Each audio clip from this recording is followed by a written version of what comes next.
أعوذ بالله من الشيطان الرجيم. بسم الله الرحمن الرحيم.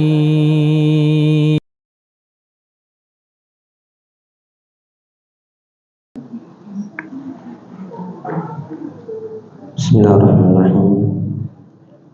Assalamualaikum warahmatullahi wabarakatuh. Alhamdulillahirabbil alamin. Wa bihi nasta'inu ala umuri dunya waddin.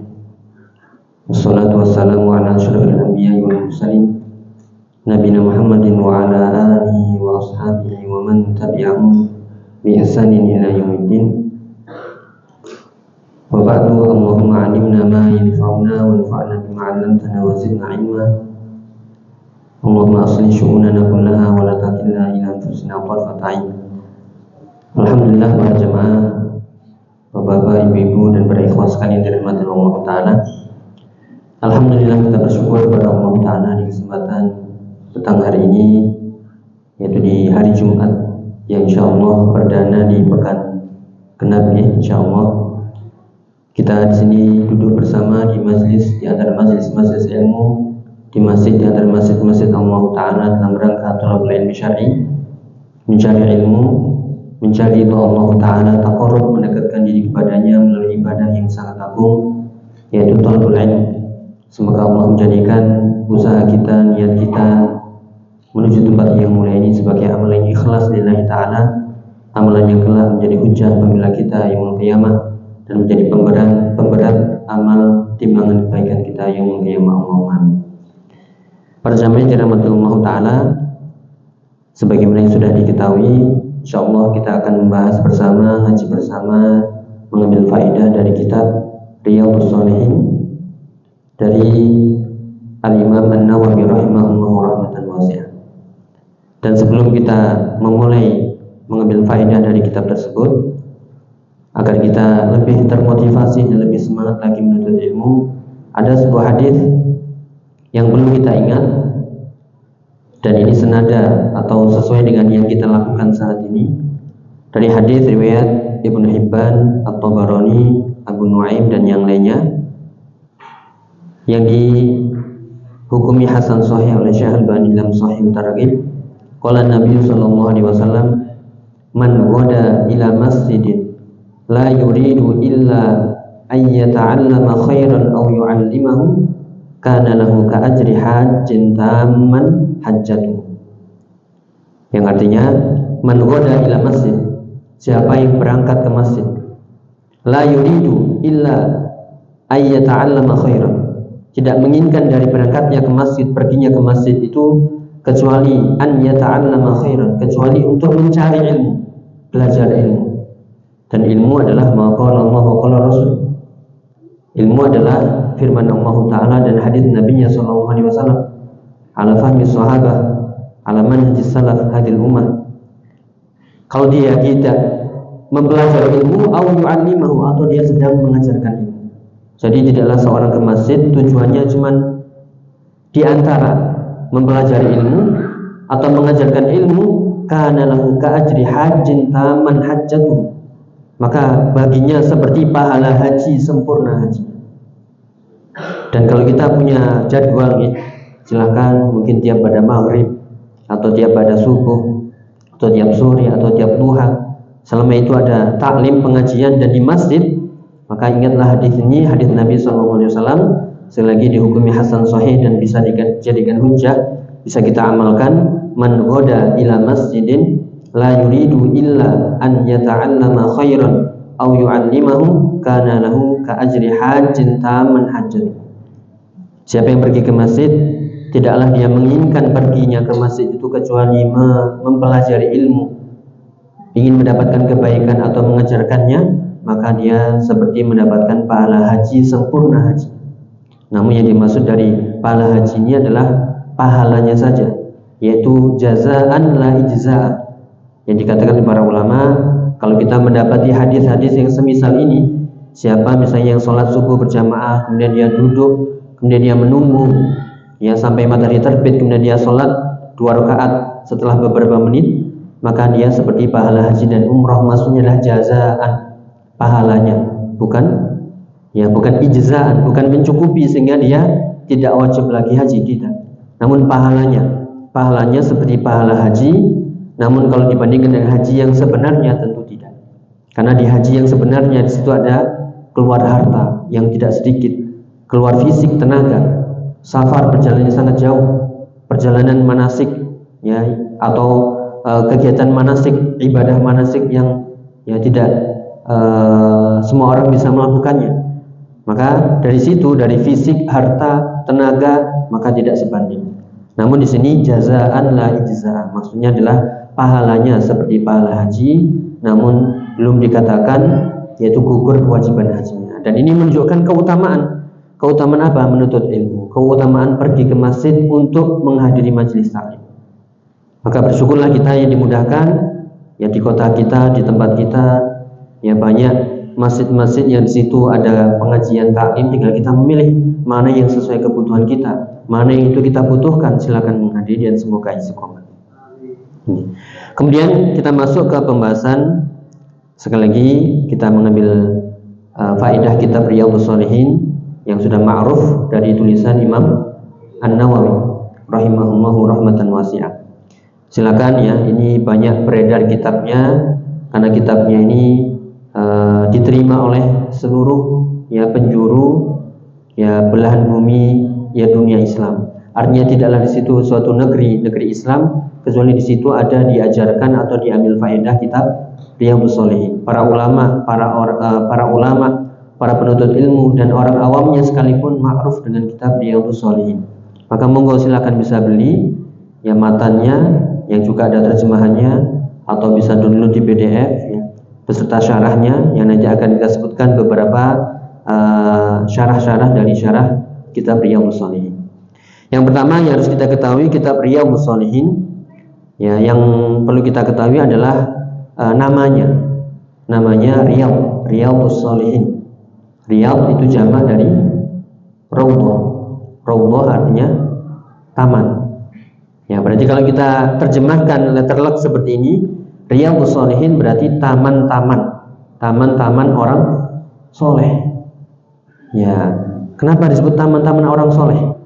Ya, kalau kita bayangkan taman, berarti di situ ada keindahan, ada kesejukan, ada ketentraman, ada yang menyenangkan di situ. Entah buah-buahannya, yang tanaman-tanaman hijaunya, airnya, ya demikian juga hawanya dan seterusnya, itu menyejukkan. Sehingga kalau kita lihat nanti ya, inilah yang diharapkan oleh Imam An-Nawawi dari karangan beliau, tulisan beliau yang beliau susun, itu yang menyampaikan orang-orang soleh ke negeri akhirat.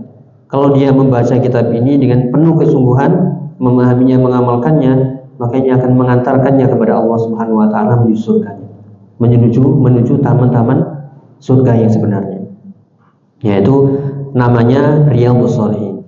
Namun sebagaimana para ulama ya atau yang beredar, seringkali kitab itu sebenarnya namanya panjang, namun disingkat. Ya, Riyadhus Shalihin ini sebenarnya singkatan karena namanya agak panjang. Ya, agar mudah disebut maka cukup disebut Riyadhus Shalihin.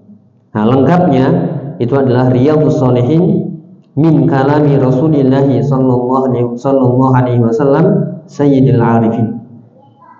Ya, jadi Riyadhus Shalihin min kalami Rasulillah sallallahu alaihi wasallam Sayyidil Arifin. Kalau kita terjemahkan, taman-taman orang soleh dari sabda Nabi, ucapan Nabi sallallahu alaihi wasallam yang beliau adalah Sayyidil Arifin, pemukanya orang-orang yang arif, orang-orang yang berilmu, orang-orang yang soleh. Ya, jadi itu yang berdasarkan manuskrip atau yaitu makhtut ya. Manuskrip itu tulisan tangan yang diteliti oleh para ulama, yang itu dari murid beliau dan itu valid. Ya, maka sekali lagi Riyadhus Shalihin min kalami Rasulillah sallallahu alaihi wasallam Sayyidil Arifin. Demikian juga ada nama-nama lain yang kita sebutkan tadi, selain yang kita sebutkan, yaitu seperti Riyadhus Shalihin min kalami Sayyidil Mursalin. Kurang lebih maknanya sama. Maka panjenengan semuanya yang punya kitab dilihat itu. Di cover depannya Riyadhus Shalihin, lanjutannya apa? Nggak bisa bacanya apa? Ya, kan sekarang ada Google ya. Silakan itu bisa dicek. Ya. Atau terjemahannya pasti ditulis, ya. Riyadhus Shalihin min kalami Sayyidil Mursalin. Kalau dengan lafaz itu atau dengan judul itu maka artinya yaitu taman orang-orang soleh dari sabda Nabi Shallallahu Alaihi Wasallam Sayyidil Mursalin, pemuka para rasul. Ya, ada yang menyebutkan juga Riyadhus Shalihin min hadithi Sayyidil Mursalin, taman orang-orang soleh dari hadis-hadis Nabi, dari hadis Nabi Shallallahu Alaihi Wasallam Sayyidil Mursalin, pembukanya para rasul. Atau Riyadhus Shalihin min hadithi Rasulillah Shallallahu Alaihi Wasallam wa alihi wa sahbihi ajma'in. Atau cukup ada yang menyingkat Riyadh gitu aja. Ya, sekali lagi itu tujuannya adalah untuk mempermudah, ya, mempermudah, atau yang kalau disingkat tadi tujuannya mempermudah. Adapun dengan lafaz-lafaz lain yang disebutkan, yang kita nukilkan di sini, itu adalah ijtihad sebagian penerbit, ya, yang dituliskan seperti itu, ya, untuk memperkenalkan kitab tersebut. Namun yang valid sekali lagi dengan nama Riyadhus Shalihin min kalami Rasulillah sallallahu alaihi wasallam Sayyidil Arifin, yang bukan Sayyidil Mursalin. Namun itulah nama, kurang lebih maknanya sama. Namun yang kita lihat di sini adalah keautentikannya. Dari manuskrip yang asli tertulis Sayyidil Arifin, bukan Sayyidil Mursalin. Namun disingkat dengan Riyadhus Shalihin. Ya. Kemudian penulisnya jelas yaitu Imam An-Nawawi rahimahullah. Sedikit di sini kita perkenalan dengan beliau rahimahullah. Beliau adalah al-alamah al-faqih az-zahid. Beliau adalah ahli ilmu al-faqih di zamannya, seorang yang zuhud, ya, tokohnya, panutannya orang-orang yang zuhud. Beliau aslinya namanya dengan kunyah Abu Zakaria, namanya adalah Yahya, gelarnya adalah Muhyiddin. Abu Zakaria Muhyiddin Yahya bin Syaraf ibnu Muri ibnu Hasan ibnu Husain ibnu Muhammad ibnu Jum'ah ibnu Hizam An-Nawawi nisbatan ila Nawa. Kalau dilengkapkan seperti yang tadi kita sebutkan, kita cukupkan dengan imam, yaitu Abu Zakaria Yahya ibnu Syaraf, kemudian disebut gelar atau nisbatan kepada kota Nawa. Di mana itu Nawa? Ya, Nawa itulah tempat di atau desa di antara desa-desa di Hauran, yaitu di Suriah. Ya, berarti dari negeri Suriah, Damaskus Suriah.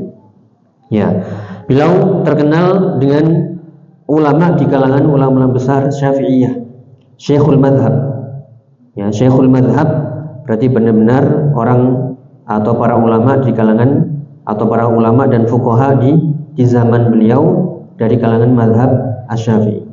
Sekali lagi nama beliau Abu Zakaria Yahya ibnu Syaraf An-Nawawi, yang lebih disingkat dengan Imam An-Nawawi, yaitu dinisbatkan kepada desa kelahiran atau tempat kelahiran beliau. Itu nama beliau rahimahullahu rahmatan wasi'ah. Kemudian kita lihat lagi maulidu wa nash'atuhu, bagaimana kelahiran beliau dan masa kecil beliau. Seperti yang tadi disebutkan, beliau wulida An-Nawawi rahimahullah, yaitu di bulan Muharram di perkampungan desa Nawa. Nawa tadi di mana ya? Ya, di Suriah, Damaskus. Ya, Suriah atau Syria. Beliau lahir dari dua orang tua yang soleh. Kemudian di sini ada cerita ketika beliau berumur 10 tahun. Ya, bada'a fi hifdzil Qur'an wa qira'atil fiqhi ala ba'di ahli ilmi hunak. Ketika mulai berumur 10 tahun, beliau mulai menghafal Al-Qur'an, mempelajari ilmu fikih di hadapan sebagian ulama di sana. Kemudian secara kebetulan ada seorang ulama yang bernama Syekh Yasin bin Yusuf, ya, lewat di perkampungan itu dan melihat sosok Imam Nawawi kecil. Ya, melihat sosok Imam Nawawi masih kecil. Apa yang dilihat di situ? Ya, beliau melihat bahwasanya as-sibyan, ya, as-sibyan itu kumpulan anak-anak yang sebaya dengan Imam An-Nawawi, yukrihunahu 'alal la'ib wa huwa yahrab minhum wa yabki liikrahihim. Ya, kita lihat apa ada ini zaman sekarang. Ya, ada sekumpulan anak umur 10 tahun, ya, SD mungkin, sebagian temannya maksa Imam Nawawi kecil untuk bermain, namun beliau kabur, ya, lari dari mereka dan menangis, kemudian tetap membaca Al-Qur'an. Wah, Apa ada di zaman sekarang? Ya tidak ada ini. Jadi beliau dilihat seperti itu oleh Syekh Yasin bin Yusuf. Beliau melihat Imam Nawawi dipaksa oleh teman-teman sebayanya untuk bermain, namun beliau lari dan menangis dan tetap membaca Al-Quran. Ya, itulah sosok beliau di waktu kecilnya. Fadzaba ila walidihi wa nasahahu an yufriwahu li talabil ilmi. Kemudian Syekh tadi menasihatkan kepada ayah beliau agar ini putra Anda atau putra panjenengan ya atau putramu fokuskanlah menuntut ilmu dan akhirnya diterima dan mengijabahi permintaan tersebut dan jadilah beliau ya menjadi orang yang fokus sejak kecilnya menuntut ilmu. Yang dikatakan di sini pada tahun 649. Jadi lahirnya beliau tahun 631 Hijriah ya, 631 Hijriah, dan wafatnya ya umur beliau hanya 45 tahun. Berarti wafat tahun ya 631 berarti berapa? Ya, yaitu 676. Umur beliau ya tidak panjang, hanya 45 tahun, namun beliau meninggalkan yaitu lautan ilmu yang banyak. Nanti kita lanjutkan nih. Jadi pada tahun 649 beliau diarahkan menuntut ilmu atau tadi ya bersama ayahnya ke Damaskus pada tahun 649. Jadi ketika umur belasan tahun, kan beliau lahir 631, pada tahun 649 berarti 18 tahun kurang lebih berangkat ke Damaskus untuk belajar di Madrasah Darul Hadis, dan beliau tinggal di sana di Madrasah Rahawiyah yang dekat dengan Masjid Umawi ya. Kemudian beliau haji pada tahun 651, kemudian kembali bersama ayah beliau di Damaskus. Jadi beliau domisilinya di Damaskus, Syria. Kemudian pada tahun 665 beliau menjabat sebagai yaitu Dewan Guru Darul Hadis dan mengajar di sana sampai umur 45 tahun. Ya, sampai akhir hayat beliau. Ya, di sini dijelaskan oleh para ulama bagaimana sosok Imam An-Nawawi, yaitu sosok ilmiah beliau, artinya sosok kehidupan ilmiah beliau yang perlu kita contoh. Yang disebutkan oleh para ulama di sini ada beberapa sifat yang menonjol dari kehidupan beliau rahimahullah. Yang pertama adalah ketekunan beliau dalam menuntut ilmu sejak kecil tadi. Yang tadi disebutkan kisahnya umur 10 tahun teman-temannya maksa untuk bermain tapi dia nggak mau, kabur dan nangis dan tetap baca Al-Quran. Kalau sekarang kan nangis karena HP ini, ya karena HP ya. Jadi beliau seolah sejak kecil sudah tekun dalam menuntut ilmu sampai dewasa beliau, sehingga seolah ilmu dan diri beliau itu menyatu sampai beliau merasakan lezatnya ilmu di atas segala-galanya. Dan beliau sangat rajin membaca, menghafal beberapa kitab ya di masa muda beliau, sehingga dalam waktu singkat ini kurang lebih ya kita singkat, para guru beliau mencintai beliau. Ya, para guru beliau mencintai beliau sehingga ditunjuk sebagai mentor dalam pelajaran ya di halaqah-halaqah para guru beliau. Kemudian juga yang kedua, selain ketekunan, ini kita contoh berarti kita harus apa itu? Ya al-hirs ya. Al-hirs wal jid fi talabil ilm. Ya sebagaimana ucapan Imam Syafi'i dalam syair beliau, ya akhi lan tanalal ilma illa bi sittah. Sa'umbika tafsilha bi bayani. Ya, wahai saudaraku, engkau enggak akan mendapatkan ilmu kecuali dengan 6 perkara. Salah satunya adalah ya al-jiddu wal hirsu. Ya, yaitu punya sikap tekun, semangat untuk menuntut ilmu. Dan itulah yang membawanya dengan taufik dari Allah Subhanahu wa taala sampai pada puncak ilmunya. Kemudian keluasan ilmu dan wawasan beliau. Ya, sa'atul ilmi wa thaqafatihi. Keluasan ilmu dan wawasan beliau sangat luas. Bahkan diceritakan di sini, mungkin sebagian pernah dengar bagaimana keluasan ilmu beliau sehingga sampai satu hari itu beliau belajar berapa mata pelajaran? Ya, 12 mata pelajaran. Ya, 12 ilmu ya. Disebutkan di sini ada 2 pelajaran tentang kitab Al-Wasit, satu pelajaran kitab Al-Muhadzab, kemudian kitab Jam'u Baina Sahihain, kemudian pelajaran kitab Sahih Muslim, pelajaran Al-Luma' dalam ilmu nahwu, ya, kemudian pelajaran mantik, kemudian lagi pelajaran ilmu shorof, ilmu usul fiqh, ya, kemudian kitab Al-Muntakhab, kemudian kitab Asmaul Rijal dalam perawi hadis, dan kitab ilmu usuluddin. Totalnya ada 12 mata pelajaran. Itu saking luasnya ilmu dan wawasan beliau. Ya, sehingga di sini beliau mendapatkan ilmu yang banyak, pelajaran-pelajaran, syarah-syarah, penjelasan, dan itu beliau catat semuanya.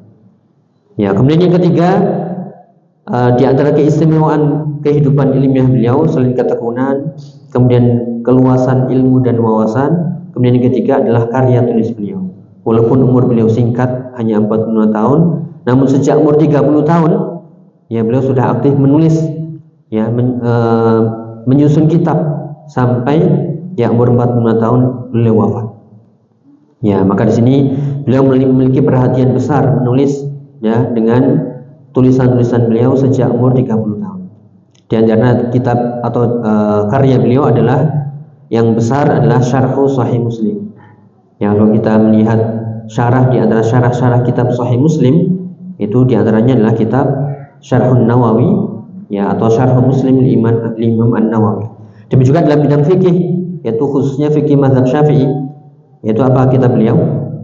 Ya, kitab Al-Majmu' Syarah Al-Muhadzab Imam Asy-Syirazi. Beliau mensyarah kitab tersebut dengan belasan jilid. Kemudian salah satunya juga yang kita pelajari saat ini yaitu kitab Riyadhus Shalihin. Kemudian juga kitab Al-Adhkar, ya. Demikian juga kitab yang lain yang masyhur juga dalam hadis, 40 hadis, Arba'in An-Nawawiyah, kitab Al-Minhaj, dan seterusnya. Ya. Kemudian kita lihat kehidupan beliau dari sisi akhlak dan sifat. Di sini dijelaskan oleh para ulama, beliau sepakat atau beliau disepakati oleh para ulama bahwasanya beliau adalah ra'san fi zuhdi wal wara'. Beliau adalah tokoh panutan dalam sikap zuhud dan sikap wara'. Dan beliau juga sikap pemberani beliau dalam menasihati para ulama, para penguasa, dan juga amar ma'ruf nahi munkar beliau. Di sini yang disebutkan beberapa sifat yang perlu kita contoh, yaitu yang pertama adalah sifat zuhud yang pernah kita bahas di majelis yang lain, yaitu kitab Al-Ubudiyah, Abiduz Zuhud. Jika ada ingat, ya, zuhud itu adalah tarku ma la yanfa fil akhirah, meninggalkan sesuatu yang tidak bermanfaat di akhiratnya, walaupun itu mubah. Kalau dia melihat seorang yang zuhud ini walaupun mubah tapi nggak penting, ini bahkan khawatir tidak bermanfaat di akhirat, maka dia tinggalkan. Lebih baik dia menuju perkara-perkara yang wajib, yang sunnah, yang mustahab, dia isi dengan hal yang bermanfaat. Adapun yang mubah-mubah walaupun boleh, tidak mengapa, namun dia tinggalkan. Itulah orang yang zuhud. Ya, dan zuhud itu dari hatinya, ya, bukan dari pakaiannya, bukan dari kendaraannya, ya, bukan dari gerak-geriknya yang seolah-olah nunduk lapar, ya, bukan, tapi dari hatinya, ya. Jadi beliau merasakan itu kepuasannya dengan manisnya ilmu dan iman dengan zuhud. Ya, itu sifat zuhud beliau. Kemudian yang kedua adalah sifat wara'. Beliau terkenal dan disepakati oleh para ulama, yaitu mereka mengatakan beliau adalah ra'san fi zuhdi wal wara'. Apa itu wara'? Ya, perbedaan zuhud dengan wara', mana yang lebih tinggi? Ya, zuhud. Kalau zuhud itu bukan hanya meninggalkan yang haram, bukan hanya meninggalkan yang makruh, bukan hanya meninggalkan yang syubhat, tapi meninggalkan yang mubah pun ditinggalkan. Karena orang yang zuhud melihat ini gak bermanfaat, udah ambil aja yang bermanfaat, entah itu perkara-perkara yang wajib, yang sunnah, yang mustahab, ya, atau hal yang bermanfaat yang lainnya, walaupun itu mubah dia tinggalkan. Adapun wara' itu adalah kehati-hatian dari perkara yang syubhat. Nah, diceritakan beliau saking waroknya, beliau tidak mau makan buah-buahan di Damaskus. Oh, ini kenapa ini? Apa ada racunnya? Ya. Jadi beliau tidak memakan buah-buahan di Damaskus. Kenapa? Alasannya adalah karena beliau ketika ditanya itu, tanah-tanah di Damaskus ini kepemilikannya itu bermasalah. Sehingga kalau tanah bermasalah, kemudian di situ ditanami buah-buahan, nah, kan syubhat jadi. Sampai segitunya. Ya. Jadi yang seharusnya dikelola untuk maslahat umum, tapi di situ bermasalah. Istilahnya di pemerintahan waktu itu, ini nggak jelas ini tanahnya. Kemudian di situ tanami buah-buahan, yaitu buahnya banyak dan dikonsumsi oleh masyarakat waktu itu, namun Imam Nawawi nggak mau. Kenapa? Waroknya, karena di situ ada syubhat. Ini bisa kita contoh. Jadi benar-benar kehati-hatiannya dari perkara-perkara yang syubhat. Itulah namanya warok. Jadi warok itu hati-hati dari perkara yang syubhat. Kalau dia syubhat, tugas kita adalah meninggalkannya. Sebagai dalam hadis, innal halala bayyinun wa innal harama bayyinun wa ma bainahuma umurun mustabihatun. Yaitu di antara hukum-hukum itu ada yang halal, yang haram jelas, dan di antara keduanya ada yang syubhat. Tugas kita adalah faman ittaqas syubhat faqad istabra li dinihi wa irdihi. Siapa yang menjaga diri dari syubhat, maka dia menjaga diri dari agamanya dan kehormatannya. Jadi harus kita tinggalkan. Yaitu di antara sifat warok beliau. Ya, kemudian juga sikap warok beliau adalah dalam masalah harta, dalam masalah kemewahan. Ya, kalau kita lihat dari tarikh ya, sejarah beliau itu ketika hidup di Damaskus pada waktu itu berlimpah ruah, sejahtera. Dan beliau waktu itu masih muda. Ya, antara umur tadi belasan sampai 40 tahun di kota Damaskus. Ya, namun ya kezuhudan beliau, kewaraan beliau tidak sampai beliau yang terlena dengan kemewahan harta. Bahkan beliau hidup ya zuhud, sederhana, bahkan dikenal pada waktu itu gaji para pengajar di sana itu besar-besar. Namun beliau tidak mengambilnya sedikit pun.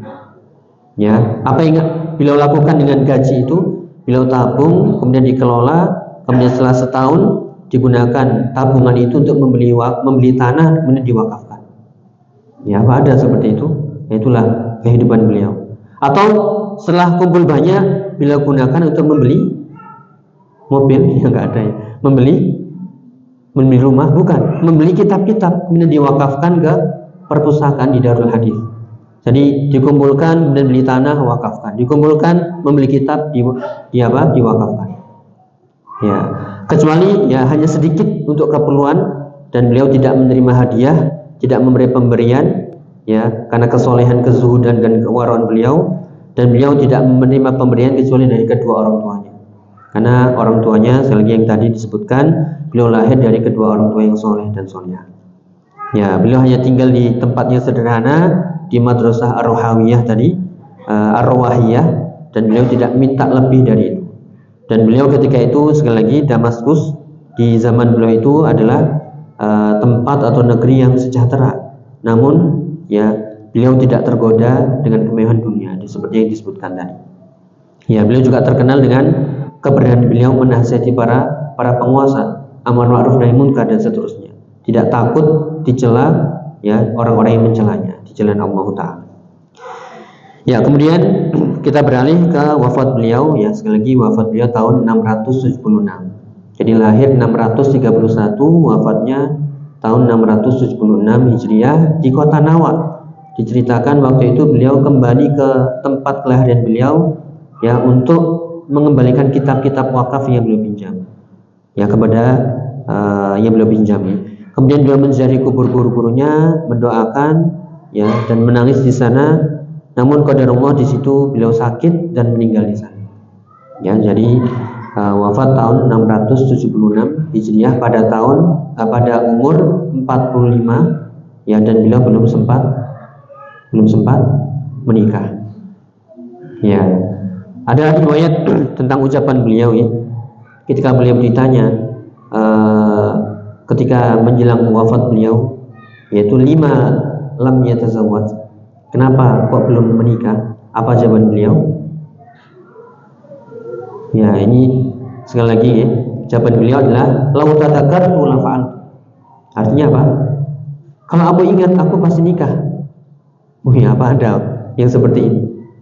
Jadi beliau disibukkan dengan ilmu, belajar, mengajar, dakwah, amar ma'ruf nahi munkar, terus begitu. Yang tadi kesibukan beliau, saking sibuknya beliau sampai nggak ingat menikah.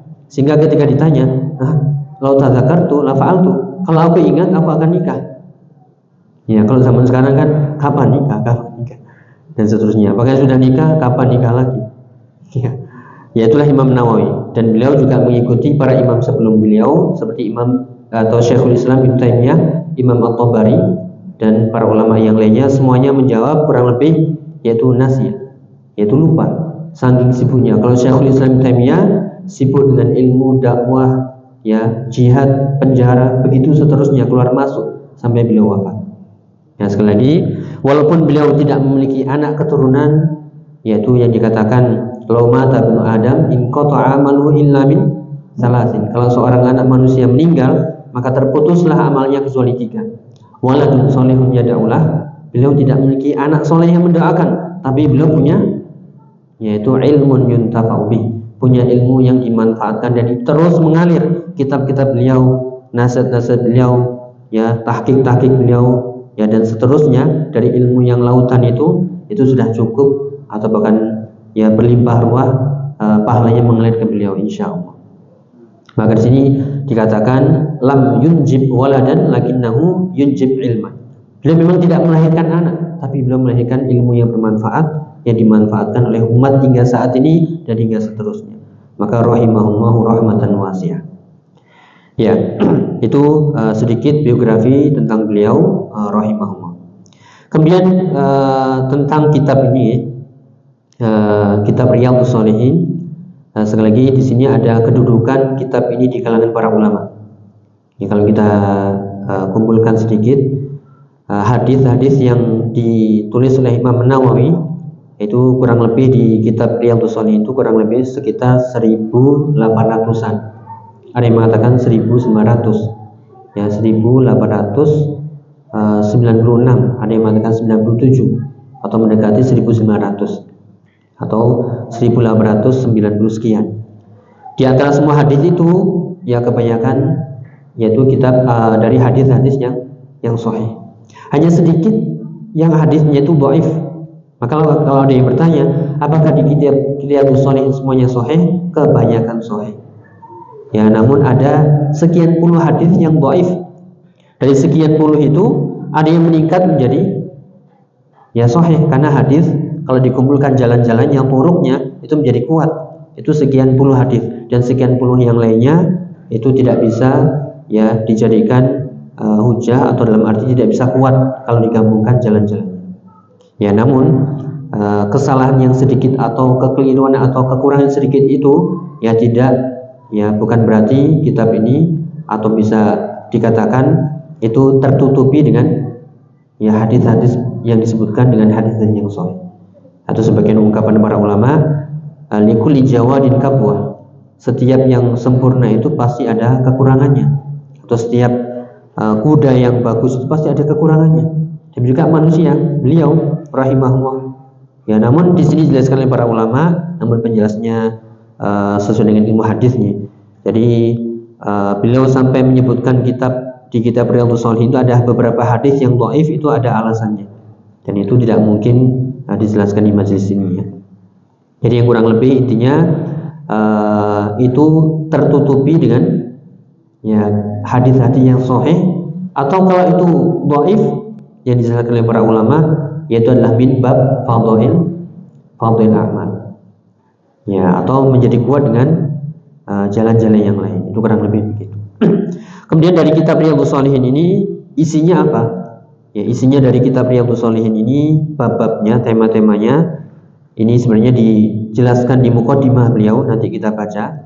Isi dari kitab Riyadhus Shalihin ini ya menjelaskan tentang, atau sebelumnya ini beliau menulis kitab ini selesai pada tahun 670 Hijriah.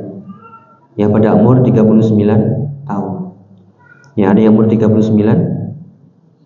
Ya, Imam An-Nawawi pada umur 39 mengkhatamkan, menyelesaikan kitab Riyadhus Shalihin, dan kitab ini diterima di setiap generasi, setiap umat sampai sekarang. Ya, ada yang umur 39 tahun, angkat tangan. Ini angkat tangan 39, tapi nggak ada karyanya. Ya, tulisannya apa? Apa jasanya untuk Islam dan kaum muslimin ya, tapi kita tetap belajar. Jadi kitab ini sekali lagi isinya kebanyakan dari hadis yang sahih. Kalau kita lihat 1800-an tadi, hanya sekian puluh aja yang dhaif, Yang dhaif ini bagi dua, dhaif yang kuat sehingga derajatnya menjadi sahih, ada yang memang tidak bisa diangkat menjadi derajat sahih. Namun sekali lagi hanya sedikit, ya. Namun kebanyakan itu adalah dari hadis-hadis yang sahih. Isinya adalah mengumpulkan tentang at-targhib wa tarhib. Ya, yang dikatakan hadis ini mencakup hal-hal jalan-jalan yang menunjukkan orang yang membacanya menuju negeri akhirat. Makanya dinamakan Riyadhus Shalihin. Isinya apa? At-targhib wa tarhib. Targhib itu motivasi, tarhib peringatan-peringatan. Dimotivasi untuk bisa semangat beramal soleh, dan juga ditakut-takuti, diberikan peringatan agar menghindar dari hal-hal yang haram. Kemudian juga isinya adalah tentang kezuhudan, tentang riyadhatun nafs atau tazkiyatun nafs. Ya, dan juga dikatakan ya dari perkara-perkara yang tentang ibadah, muamalah, tentang adat, ya, dan hal-hal yang lain. Jadi isinya yang dijelaskan oleh para ulama, kita nukilkan beberapa ucapan para ulama tentang kedudukan kitab Riyadhus Shalihin. Ya, disebutkan di sini kenapa kitab beliau ini begitu diterima di kalangan umat Islam, ya. Dijelaskan itu ada beberapa faktor. Di antara yang terpenting adalah yang pertama, keikhlasan beliau ketika menyusun kitab ini. Ya, beliau dikatakan oleh para ulama, kita nukilkan, yaitu ma'ulima min ikhlasi jami'ihi Syekh An-Nawawi rahimahullah. Kenapa kitab beliau itu begitu terkenal, kitab Riyadhus Shalihin? Kenapa? Karena keikhlasan beliau ketika menyusun ini, dan buah dari keikhlasan itu Allah berikan barokah sehingga kitab itu nafi', ya, yanfa' man qara'ahu wa syarahahu wastafada minhu. Jadi bermanfaat orang yang membacanya, mempelajarinya, menyebarkannya. Sebagian perkataan Ibnu Abbas radhiyallahu anhu, innama yudrakur rajulu ala qadri niyyatihi. Dari ungkapan Ibnu Abbas, sesungguhnya seorang itu mencapai derajat tertentu sesuai dengan kadar niat. Kalau kita ingin mencapai derajat yang tinggi, ikhlaskanlah, ya, dalam beragama ini, dalam menuntut ilmu dan belajar mengajar, maka Allah akan menyampaikan derajat itu sesuai kadar keikhlasan kita. Dan ini kita bahas kemarin sedikit tentang keikhlasan itu adalah sebab di antara sebab-sebab Allah menyelamatkan kita dari, ya, segala macam fitnah dan godaan, baik itu fitnah syaitan, ya, fitnah syubhat, syahwat, semuanya. Ya, jadilah orang-orang yang mukhlasin. Agar kita menjadi orang yang mukhlasin, jadilah orang-orang yang mukhlis, yang memurnikan niat, tujuan ibadah, menuntut ilmu, semuanya adalah karena Allah Subhanahu wa taala. Saking ikhlasnya beliau dalam menyusun kitab ini ya diterima di, ya, semua umat, ulamanya, orang awamnya, semuanya. Ya. Kemudian yang kedua, alasannya kitab ini begitu berharga, diterima, ya, di setiap kalangan, karena beliau merangkum tadi tentang akhlak ada, tentang adab ada, targhib wa tarhib ada.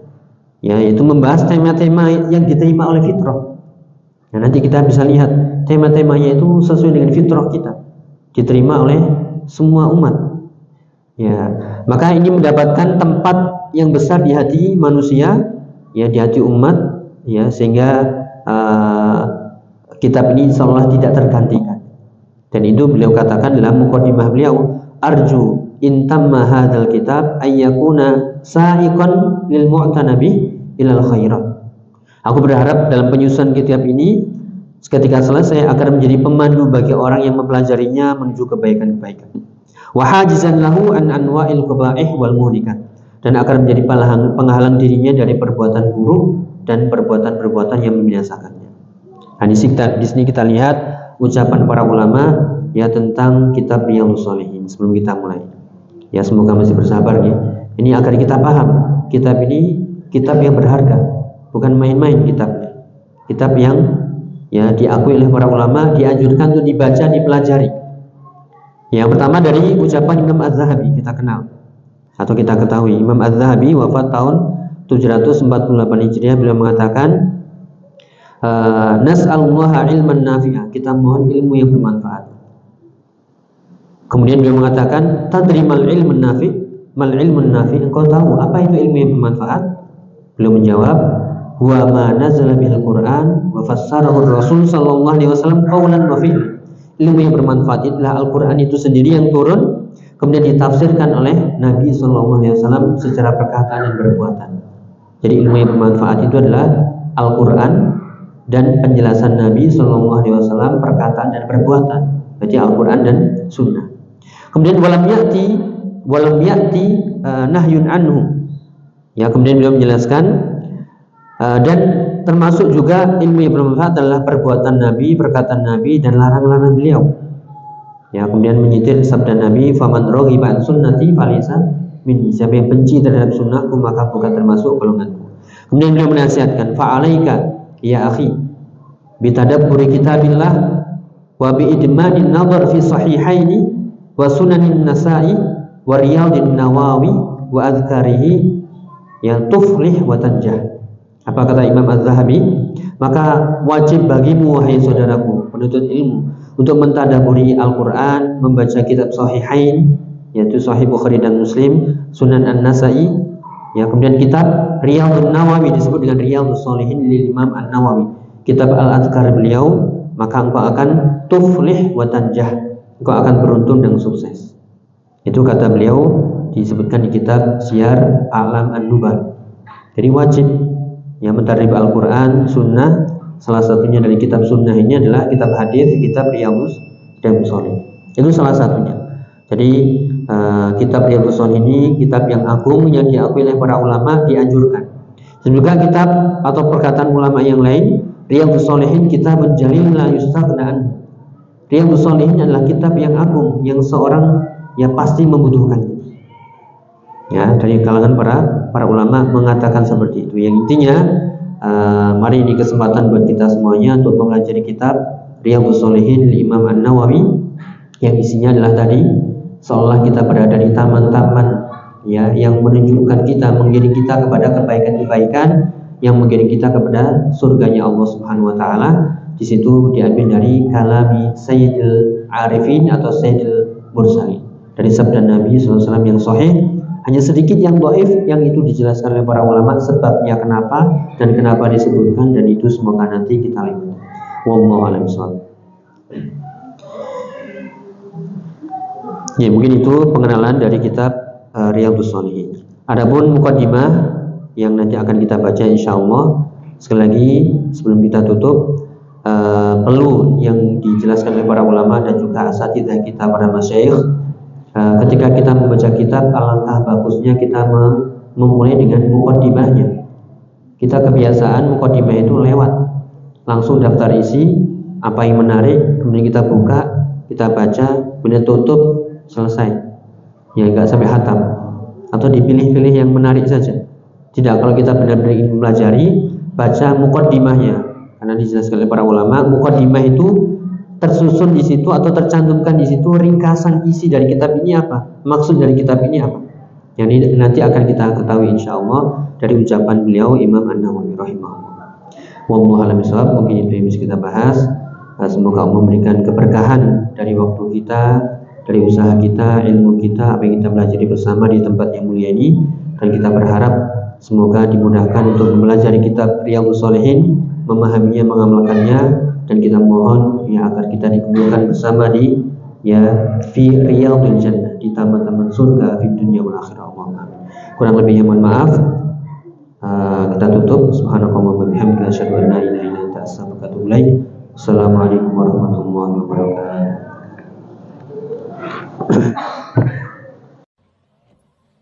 لئن شكرتم لأزيدنكم